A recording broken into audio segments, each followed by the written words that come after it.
Hi, I don't want the light on me right now. I don't need anyone to see my face. I don't care. The reason I'm recording this right now is because I'm having difficulty communicating with somebody, and I want to note down my thoughts about this. And in a way, I sort of hope that by me putting this out in the universe, maybe, I don't know, maybe it'll somehow reach them, and not this video necessarily, but like the thoughts and the concepts. And maybe they will um, decide to change their behavior with me. Okay, so I'm not looking at my face anymore. I'm going to read something, and I'm also recording this because I had a thought, and then I started to just write it out, and I was like, I'm not going to send this right now, like later, but then I started writing, and it just sort of like unraveled, and I'm like, wow, this is too long, and it's never going to be read, actually, so I'm just going to record myself saying it, because this person is like, whatever,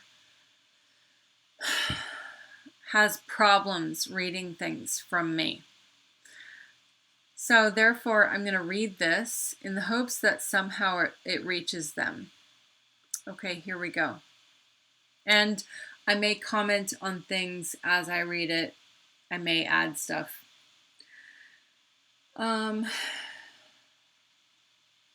long as we are estranged, and when I am cut off and made wrong and criticized instead of communicated with on a healthy level, I feel free to speak out about how I've been wronged. There is a balance where each side can have what they want and be right and understood and absolved. Meaning, there's a balance where one side is not shut off and just completely invalidated. And there's healthy communication, there's a balance, and yeah. Made right and in communication with good rapport, I feel the obligation to respect your privacy and reciprocate trust. Broken trust and being lied to, I don't. I have repeatedly had my trust broken and have been lied to. If you disregard me and don't let me finish fixing things, in quotation or in parentheses, things can be fixed and handled and whatever, and choose to end things while wrong with me, then I don't care, because I have nothing to lose. Give me something to gain. Give me a chance. This is tough.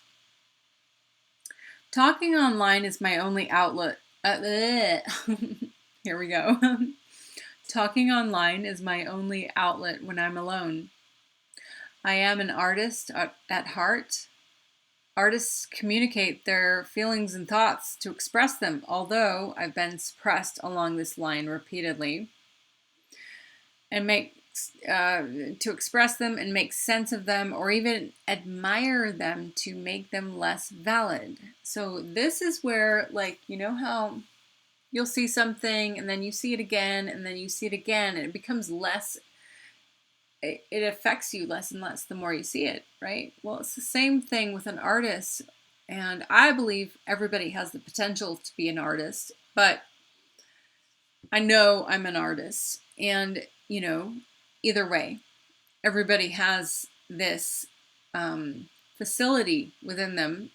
When you look at something, you keep looking at it and keep looking at it, you inevitably, invariably, often discover more truth about it the more you look at it, and it loses its power over you. It loses its power. So something funny, a joke, something like that. You see it again, like you see it for the first time. Oh, ha ha ha! This is so funny. You see it again, sometime later. Oh, that's kind of funny. You see it again for the third time. Oh, I remember when I laughed at that. Yeah, that's cool. It's funny. Let me share it with a friend or whatever. You see it for a fourth time. You're like, cool. I saw that a few months ago. You see it for a fifth time. Okay, I don't want to look at this anymore. Like, I'm done. You know, same with stuff that is going on internally with a person, right? The number of times you look at something, it loses its power to affect you. This is true. Anyway, so if somebody is presenting something, they're creating or they're expressing something, or they're creating something, or whatever, the more times they look at it, the less it affects them. When I talk about something, or I put something out there, or I just create it for myself and I write my thoughts down, it tends to have less an effect on me when I look at it again later, and I'm like, oh, psh, that was yesterday. Like literally I did that today, actually, in my journal, like my online journal. It's called One Day. It's on the Apple, whatever the fuck. But I saw something I wrote a couple days ago, and I was like, yeah, that's no more. Anyway, here's the new deal for me today, Anyway, I'm going to continue. I said I'd comment on this. Talking online is my only outlet when I'm alone. I'm an artist at heart. Artists communicate their feelings and thoughts to express them, although I've been suppressed along its line repeatedly, and make sense of them or even admire them to make them less valid.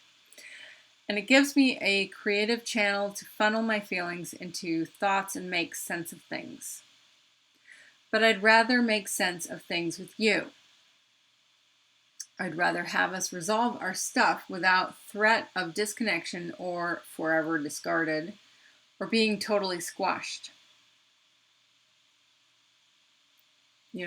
I'd like us to resolve our own stuff together without, me feeling the need to talk about it somewhere else. And vice versa, as it should be. I'd rather us hold the same concept we had of each other when we first reconnected years ago.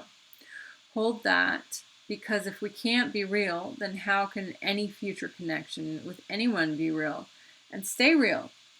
Why can't we just hold that concept of each other as loyally real and hold the intention to continue to grant each other that beingness, because that is who we really are when discomfort is removed.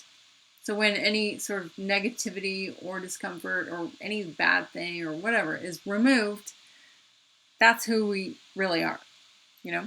That's the realness of us. Why not hold these truths to be real?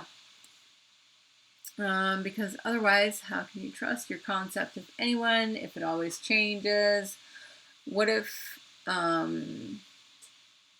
what we knew of each other in the beginning times is the core real us, and the other stuff piled on top is just assumptions and misunderstandings?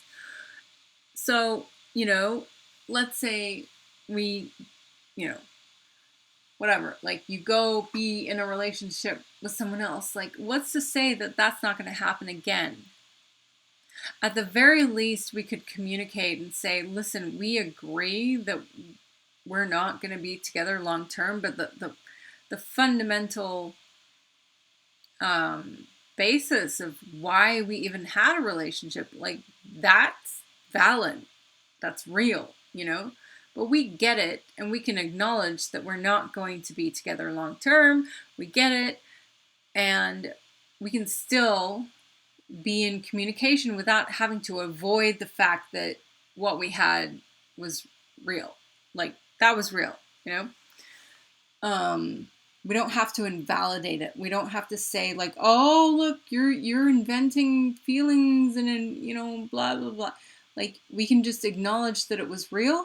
We can acknowledge that we're not going to be together long term, and we don't have to invalidate it, you know?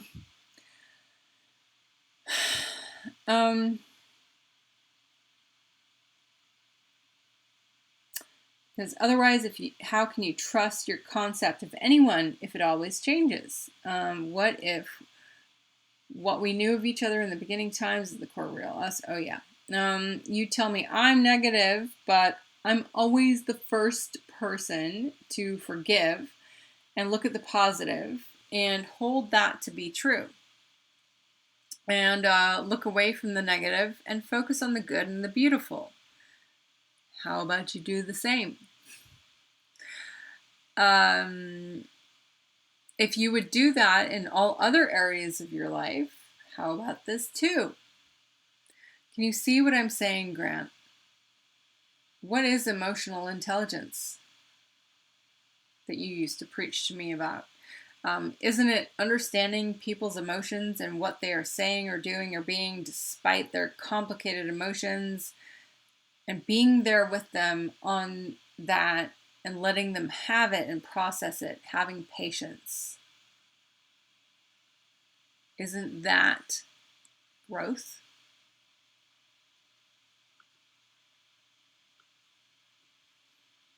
That's all I wanted to say. So thank you for listening. I really appreciate it. Thanks.